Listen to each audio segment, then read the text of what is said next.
What do you say to people that say, you know what, Scott, you're a warmonger. How are you going to pay for any of this? I thought you were Australia first. We've got to take care of our own people. What would you say to those people that are would say something?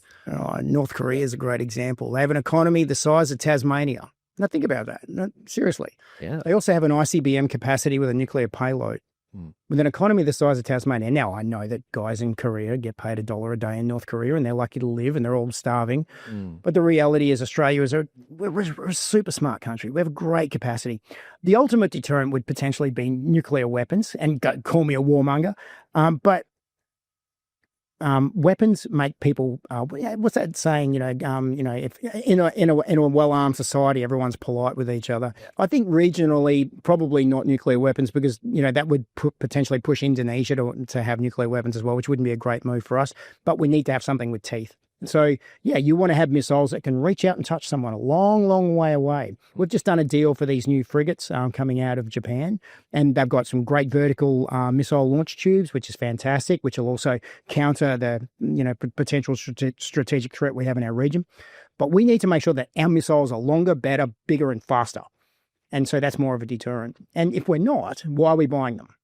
What's the point? Yeah. Yeah. So you need to have the biggest guns on the block. Yeah, I asked Bob the similar question. He said, Joel, there's so much wealth here. Australia, as it stands, has the same rough economy size as Russia.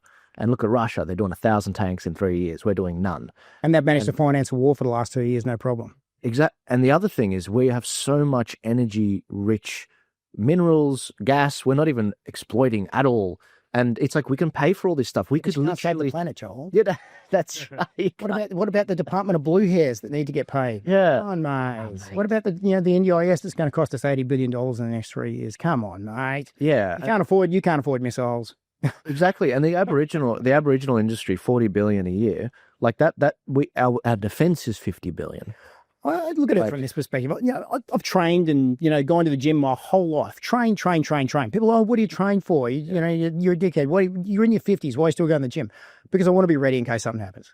It's as simple as that, And so why would you have a strong deterrence in your military? Because you want to be ready in case something happens. Yeah. We've got a great fighting ethos. Australians are awesome. But, you look at what's happened since Afghanistan. We'll never know the full story of Afghanistan. We did our absolute best to destroy guys like Ben Roberts-Smith, and what's his name, Heston Russell. And, look, great guys, special forces guys, to put their lives on the line for this country. And then what'd we do? We pissed on them when they got home. And, we've done that, repeatedly for years now. And at least in America, they honor them. They let them first on the flights. They, honor them at the ceremonies. They sing their anthem with pride. I'll probably take the Starship Troopers approach to how nationalism should work. And I think that I don't think it would be a bad thing to have national service. Bob and I probably agree on that. Yeah. But I think that should be structured in a way that you could potentially go and work for your local ambulance. If I can just take 20 seconds of your time, I apologize for interrupting this clip. If you'd like to support Turning Point Australia and what we're doing to help keep the lights on and keep the work going moving forward, please check out our website at tpaust.com.au. We've got a range of merchandise, whether it's the Make Australia Great Again hat, whether it's the other shirts that we have, or the educational maps that we have. Please go and support. If you don't want to buy any merch, that's fine. You can also support us by buying us a coffee and becoming a regular subscriber for as little as $4 a month. I'll let you guys get back to it. Thank you so much. It's some kind of civic duty over a number of years to understand how society should work and then potentially earn your voting rights from that. Hey, I'm about ideas. I'm just going to throw ideas out there. It's like the Romans. I like that. That's good. Well, we're going to bring 10,000 PNG guys in to join our defence force. Have you been to PNG? No, I haven't. We should never have given it away in the 70s. I'm going to cop some flack for that statement. Sure. But, when my granddad, Vietnam veteran, after Vietnam, after he returned from there, he did the last deployment of his career in New Guinea when Australians were based out in New Guinea in the 70s, before we allowed PNG to become a self-determining country and to install their own government. We had a line of defense. There was a reason for that. We fought and died there, and we went, if someone's going to come from the north, think about who lives in the north, and come down towards Australia, we want to make sure we can stop them here instead of in North Queensland. Yeah. Now, the PNG government will literally I'm not going to get sued, hopefully, will literally do anything for $1. Today it's Australia, we're doing a deal with you, but tomorrow it could be China.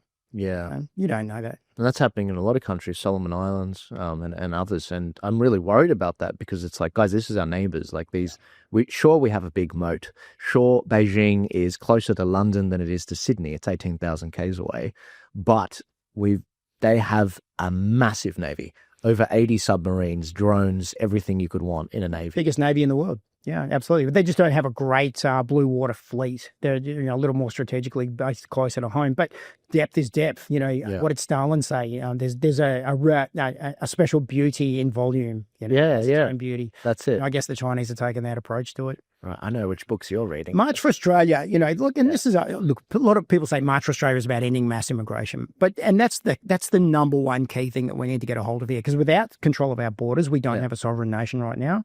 But we need to have rational conversations about what comes next for Australia. Australia's we've got a lot of problems here right now, a lot of problems.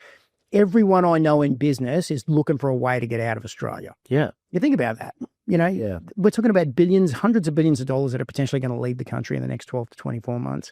And your government's going to do everything they can to stop that from happening. But then they're going to let companies like Pfizer offshore all their profits to Ireland.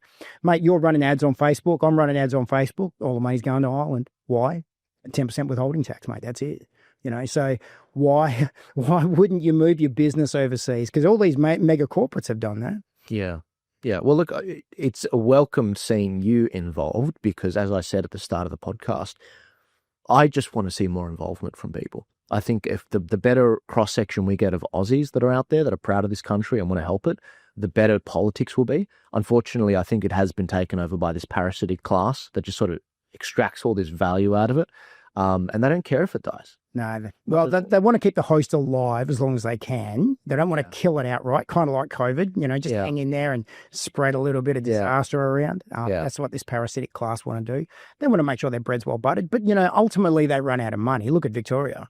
It's going to be on life support economically shortly. They're going to get you to pay for that. Yeah. Yay. Thank you so much for watching the show. I hope you enjoyed this particular clip. If you want to support this show and keep the lights on and support everything we're doing at Turning Point Australia, please head to tpaust.com.au where we've got hats, we've got shirts, we've got maps. And if you don't want to buy any merch, that's perfectly fine. If you want to just buy maybe a cup of coffee a month for as little as $4 a month, you can help us get a small long black to actually support the show and actually keep things going. Thank you guys so much for your support. Please remember to like, share, comment, and subscribe. I'll see you later.